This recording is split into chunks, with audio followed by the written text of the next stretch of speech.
Praise God. കർത്താവിൻ്റെ നാമത്തിൽ സ്നേഹവന്ദനം.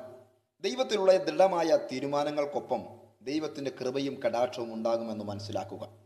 ഇസ്രയേലിൽ ന്യായാധിപന്മാർ ന്യായപാലനം നടത്തിവരുന്ന കാലത്ത് ഒരു വലിയ ക്ഷാമമുണ്ടായി. ആ ക്ഷാമത്തിൽ നിന്ന് രക്ഷ നേടേണ്ടതിനു വേണ്ടി ആളുകൾ മറ്റു സ്ഥലങ്ങളിലേക്ക് പലായനം ചെയ്തു. ആ കൂട്ടത്തിൽ ബെത്ലഹേമിനായ എലേമിക് ഭാര്യ നവോമി, മക്കൾ മഹ്ളോനും കില്യോനും എന്നിവരുമായി മോവാബ് എന്ന ദേശത്തേക്ക് ചെന്ന് പാർത്തു. അവിടെ വെച്ച് നവോമിയുടെ ഭർത്താവ് മരിച്ചു. അവരുടെ മക്കൾ രണ്ടുപേരും മോവാബിയ പെൺകുട്ടികളെയാണ് വിവാഹം കഴിച്ചത്. അവരിൽ ഒരാൾ ഓർപ്പയും മറ്റേയാൾ രൂത്തും. സന്തോഷകരമായ അവരുടെ ജീവിതം ഏറെ നാൾ നീണ്ടു നിന്നില്ല.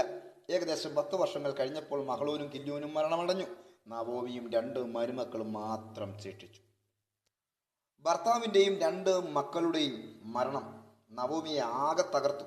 2 മരുമക്കളെയും കൂട്ടി പോറ്റുവാനുള്ള വക ജോലി ചെയ്ത് സമ്പാദിക്കുവാൻ അവൾക്ക് കഴിയാതെ വന്നു.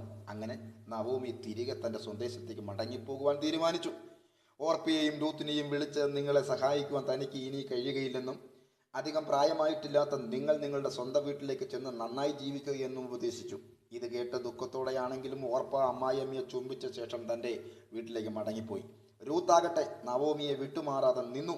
നവോമി അവളെ വീണ്ടും ഉപദേശിച്ചു. നോക്കൂ, നിന്റെ സഹോദരി തൻ്റെ ജനത്തിൻ്റെയും ദേവന്മാരുടെയും അടുത്തേക്ക് മടങ്ങിപ്പോയിരിക്കുന്നു.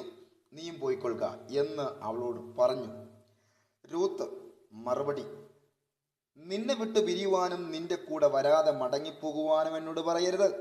നീ പോകുന്നിടത്ത് ഞാനും പോകും, നീ പാർക്കുന്നിടത്ത് ഞാനും പാർക്കും. നിന്റെ ജനം എൻ്റെയും ജനം, നിന്റെ ദൈവം എൻ്റെയും ദൈവം. നീ മരിക്കുന്നിടത്ത് ഞാനും മരിച്ചു അടക്കപ്പെടും. മരണത്തിനല്ലാതെ ഞാൻ നിന്നെ വിട്ട് പിരിയുകയില്ല എന്ന് അവൾ തീർത്തും പറഞ്ഞു.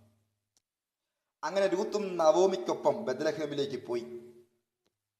യവക്കൊയ്ത്ത് ആരംഭിച്ച അവസരത്തിലാണ് അവർ അവിടെ എത്തിയത്. നവോമിയും മരുമകളും വന്നു എന്ന വാർത്ത ആ നാട്ടിൽ പാട്ടായി. ആകെ നാട് ഇളകി.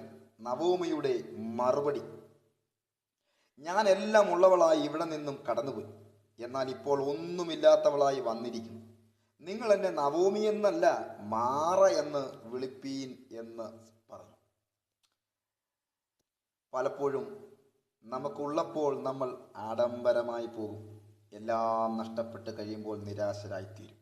പക്ഷേ ദൈവം വാകിട്ട തീരുമാനത്തിന് മാറ്റം വരുത്തരുത്.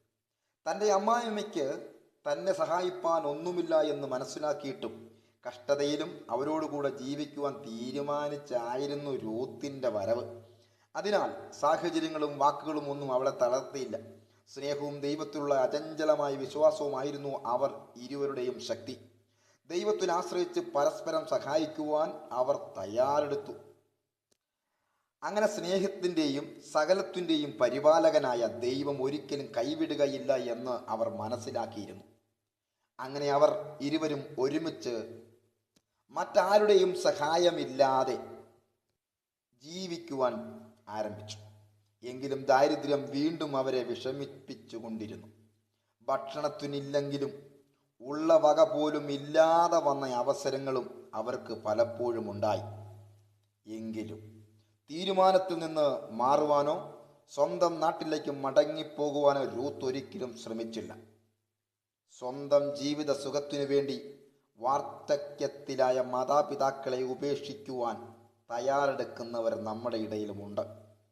ഇങ്ങനെ തയ്യാറെടുക്കുമ്പോൾ ഒരു കാര്യം ഓർക്കുക, രൂത്ത് വാർദ്ധക്യത്തിലായ നവോമിയെ സംരക്ഷിക്കുവാൻ തീരുമാനമെടുത്തവളായിരുന്നു. ഈ തീരുമാനം ഈ രൂത്ത് നിവർത്തിച്ചു.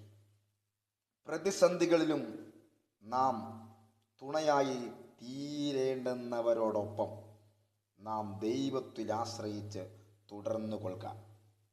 ദൈവം സഹായമുണ്ടാകും. എൻ്റെ സന്തോഷത്തിനായി ഒരിക്കലും ആരെയും ഞാൻ ഉപേക്ഷിക്കില്ല. എന്നാൽ മറ്റുള്ളവരുടെ സഹായത്തിനായി ഞാൻ എപ്പോഴും. Praise God. കർത്താവിൻ്റെ